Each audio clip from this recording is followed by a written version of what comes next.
ہارون آباد سے بھائی علی حمزہ صاحب نے سوال پوچھا ہے، جنازہ کی نماز میں وجل ثناؤک کی زیادتی کی شرعی حیثیت کیا ہے؟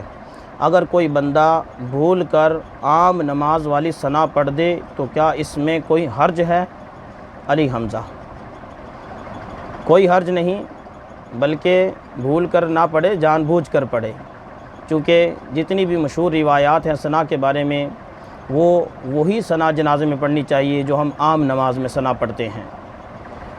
صرف چند ایک روایتوں میں، اکا دکا روایتوں میں ایسی بات آئی ہے کہ جس میں وجل ثناؤک کی زیادتی کا کہا گیا ہے، ان لفظوں کی بڑھوتری کی روایت ہے، لیکن مشہور روایات میں یہ الفاظ نہیں ملتے۔ اس لیے ہمیں یہ چاہیے کہ جو جنازہ کی جو ثنا ہے وہی ثنا پڑھیں جو ہم عام نماز، پنجگانہ نماز میں ثنا پڑھتے ہیں۔ اور اگر کوئی پھر بھی وجل ثناؤک کی زیادتی کرتا ہے تو اس میں حرج تو نہیں ہے، گنجائش تو ہے، لیکن یوں ضرور کہیں گے کہ اس نے ایک اعلیٰ کام چھوڑ کر ادنا کام کیا ہے۔ اور آپ نے جو پوچھا کہ بھول کر، آپ آئندہ بھول کر نہ کیجیے گا، آئندہ جان بوجھ کر کیجیے گا۔ عام ثنا جو جنازے میں آپ جو ثنا پڑھیں وہ عام نماز والی ثنا پڑھیں، وجل ثناؤک کہنے کی ضرورت نہیں ہے۔